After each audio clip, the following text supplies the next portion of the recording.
Hey, it's Drybear. Another week has come and went, so it's time to check in on the healer specialization rankings in Dragonflight. We'll be looking at all of the healing specializations and how they performed in PvE this week and compare it to the numbers that we saw last week. As always, if you have any questions or comments for me, you'll find me live every day on twitch.tv/Drybear. Come by and say hi. And we'll start as we always do with the rankings from last week. Of course, I do one of these videos and one of these rankings every single week for all roles, tank, healer, and DPS. You'll find those on my channel and linked in the description. But these were the numbers that we saw last week in week 7. This was coming off of some pretty major changes in 10.0.5. We saw Mistweaver specifically get some pretty big changes in their talent tree.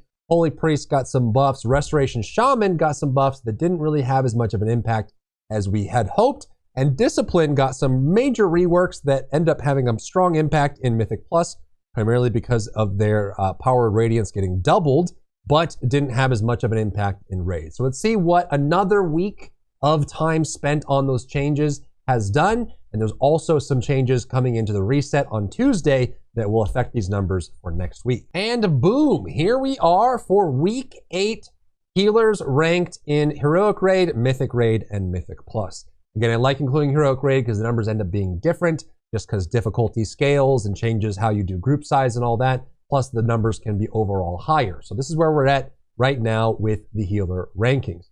Before we jump into this, let's talk about the changes that are coming to the game on Tuesday. So Preservation is getting a 5% overall healing nerf, and Restoration Druid is getting an overall 3% healing nerf.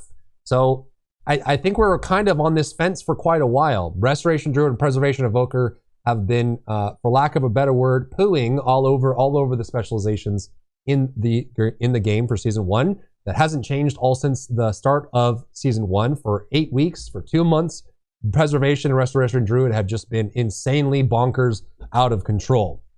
And I think for a while they've been trying to buff everybody, bring their classes up, and for the most part they've had some pretty big successes. Mistweaver and Holy Priest got jumped up a bit, and we did see Holy Paladin kind of just hovering where they are. But with this reset on Tuesday, Preservation and Restoration are getting nerfed. So we'll see what that does to the numbers, but I think these numbers do support that. Either bring all the healers up to their level, or unfortunately get the 2 classes that are standard deviations away from the rest of the data cohort here and bring them, just get them all in line, because this has just been kind of crazy for a while. There's even been points where just, mythic groups and heroic groups are just bringing, 2 Resto Druids, 2 Preservation Evokers, or 1 Holy Paladin, 3 Preservation Evokers. It's just, it's nuts.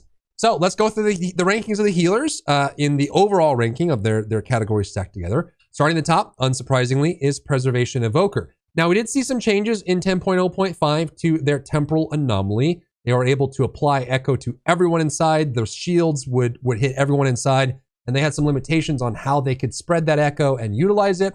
We had some functional reworks to how the temporal anomaly moves forward, and they even got some reworks to the you couldn't cast echo right after Living Flame or things like that to get an instant heal. Those didn't really seem to have much of an impact on Preservation. I think in general, Preservation is still the king and queen of difficult content healing. Their throughput is just bonkers. Now, obviously, there's a concern that if their healing throughput comes down too much, they don't have like crazy utility like a shaman or a paladin would. And so if their throughput isn't scaling, then there's going to be a struggle. But they have been, for the longest time since the start of the expansion, just absolutely insane. Surprisingly, in Heroic Raid, Restoration Druid has outscaled them this week in week 8. Heroic Raid changes a lot. Again, Heroic Raid can be cheated because it's variable group size. Like, you could run a 20-man with 2 Resto Druids, and their parses would be out of control because you would need 4 to 5 healers for a group that size. And so when you under-heal it, those healers can then, there's more available health to restore, which means that their parses can be much higher. Whereas you can't do that in Mythic Raid because the group size is fixed at 20. You can't play around with that. So in Heroic Raid, when you can go crazy, Restoration Druid is outperforming Preservation Evoker. But when everyone has to do mechanics and people have to move around and the group size doesn't change, Preservation outperforms Restoration Druid. And the same thing goes for Mythic Plus. So in Mythic Raid and Mythic Plus, Preservation has been the best and really hasn't been shaking from that. Resto Druid sometimes knocks them down off of Mythic Plus, but I think it depends on the affixes that week and how things are going, whether or not you use the Druid or the Preservation Evoker. In second place is Restoration Druid. They're kind of fighting for that first, second slot most of the time. Like I said, in Heroic Raid, Resto Druid is the best. They parse the best. They're doing quite well. And then in Mythic Raid and Mythic Plus, they're a little bit lower. We did have a shocking upset this week for probably the first time. Mythic Plus, second place was Holy Paladin. Holy Paladin actually took the second slot in Mythic Plus this week. It's been Preservation Evoker and Restoration Druid. Holy Paladin's been kind of scaling up and down, fighting with Holy Priest in some cases, but they had an amazing week. I mean, maybe it's just because they can bop on Spiteful or whatever mechanics they're dealing with don't really affect them that much. But hey, there you go. They have great utility. The same thing goes for Prop Paladin. Paladins in general, outside of Retribution, unfortunately, are amazingly good in Mythic Plus because of the toolkit that they bring along. And they also have some pretty big, amazing spot heals and burst heals, which can be really useful in dangerous situations. In the third slot, a pretty big noticeable jump down from Resto Druid and Preservation Evoker is Holy Priest. And again, this is why I'm wondering why they keep buffing the healing output of Holy Priest. They've just been doing nothing but buffs, and Holy Priest has just been kind of holding that spot. The only place they struggle right now is in Mythic Plus. And I would argue it's not because of their throughput, it's because of how Holy Priests are designed. I will always have a chip on my shoulder for this, but they, in general, when you're pushing very high keys with Holy Priest, their problem is they just die. They're very squishy. They have almost no self-survivability. It's very hard to keep them alive. And then when they also, unlike, some of the other healers, they have to stand and cast a lot to get their value out of their holy words. If they're not casting constantly and they're just throwing out renews, it can be a lot harder for them to manage and they can fall behind or they can just get killed, right? If they get clipped by a mechanic more than any other healer in the game, they're liable to just fall over dead. And that can be really painful in a Mythic Plus where you can't really be affording any deaths. But overall, the throughput in Raid is still amazing. Still doing great. Third overall for Heroic and fourth overall for Mythic. Underneath Holy Priest is Holy Paladin, primarily because of their Mythic Plus performance. Their Mythic Plus is second overall this week for Mythic Plus, which is cool. It's exciting to see. I always love seeing Holy Paladins perform in difficult content because I always love their toolkit and their potential. Their HPS overall is in the lower end for Heroic Raid and Mythic Raid, but I would argue that this is probably where Holy Paladins are best served.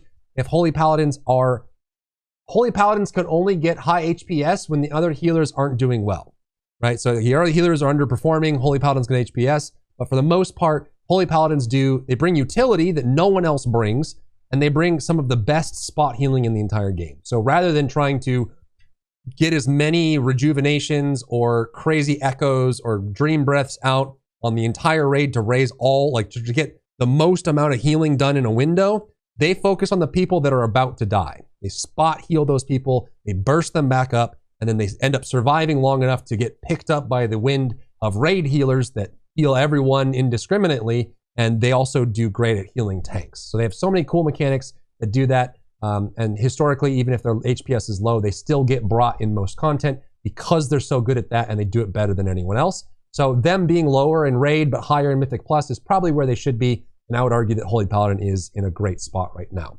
Mistweaver. They got some really big buffs in sequence over several hot fixes.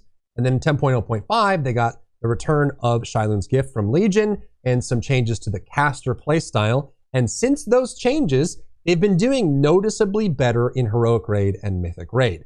They're actually fourth overall in Heroic Raid, right next to Holy Paladin, though arguably you could say that Mistweaver should outperform Holy Paladin since they tend to be more of a raid healer than a spot healer or tank healer.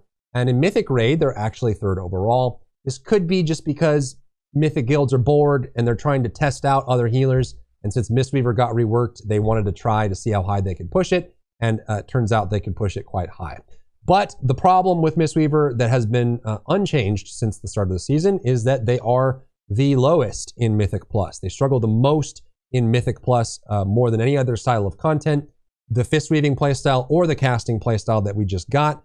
Either way, they struggle a lot. Part of that is that more than any other healer in Mythic Plus, they tend to go They run out of mana because you're doing more Vivifies and Enveloping Mists in Mythic Plus those eat your mana pool, and they just have always had a trouble keeping up with their mana pool relative to other healers. And they also have more requirements, right? If you're running the Fist Weaving playstyle, you have to not only be in melee range, but you also have to be on top of your Fey line, which in Mythic Plus, things go crazy. You have to run around. The tank has to kite if it's really high key. And if the tank's kiting and running around, you can't really be Fist Weaving as easily, unlike a Discipline Priest, which can do the Fist Weaving offensive healing style from range rather than from melee. So that's kind of a big difference for them in general.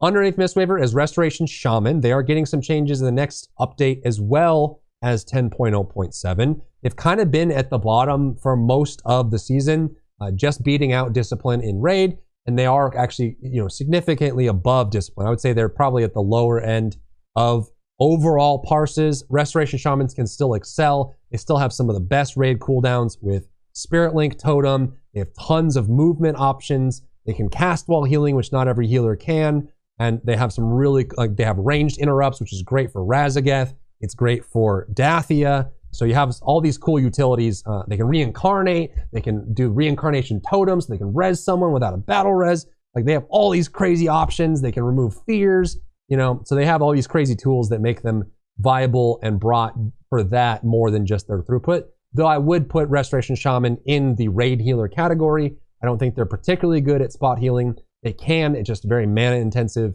And I wouldn't say that they're very good at tank healing either. So they are raid healers. They just bring more utility than some. So I would expect Restoration Shaman to be kind of like around a Holy Priest, but not quite as good as some of the other raid healers. But I think they're just below. So they're getting some big changes, some big buffs going into 10.0.7. And they're getting some buffs as well going into the next reset. So we'll see what that does for them. And at the very last is Discipline. They were in the last slot for most of season 1. Like, their kit is fine. I would say that their kit is probably the best it's been in a long time. I love the shadow healing. I love the changes they made in 10.0.5. I like the fact that you don't need Dark Side anymore for Dark Penance. Shadow Covenant has some really cool options. You can extend it or make it stronger. I think they have some really cool options that make them really viable. They now have 2 stacks of Pain Sup if they want it. They can make Pain Sup heal for more than it did before. The kit is good. I think that the throughput is not. It's just not. It needs to be better. And the changes that they made in 10.0.5 didn't really make a dent in their healing for raid.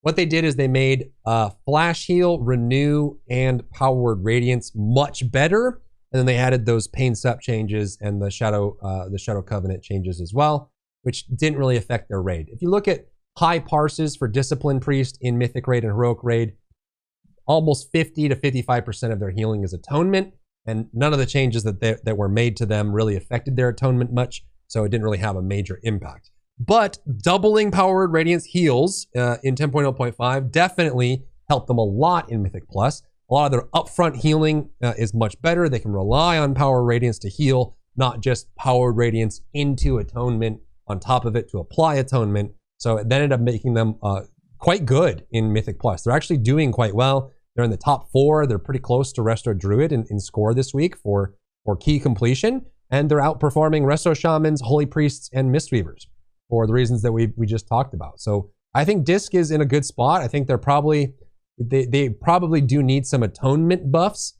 that help them in raid, because that's the primary way they heal in raid. They just throw out a bunch of atonements, do your evangelism, and then throw out crazy big lights, wraths, or tons of atonement healing throughput, and that's how you get the raid popped up. They don't have Spirit Shell anymore. They don't really have any major gimmicks, so I think they just need better throughput, and they're in a fine spot. So that's where the healers are this week. Let me know what you think down below. If you think there's a spec that needs to be buffed or nerfed urgently, or if there's some changes here that surprised you, let me know. And as always, if you have any questions or comments for me, you'll find me live every day on twitch.tv/Drybear. Come by and say hi. If you enjoyed yourself today, leave a like down below. You can support me and my work on Patreon and view Patreon exclusive content, link in the description. Thank you so much for tuning in, and I'll see you in the next one.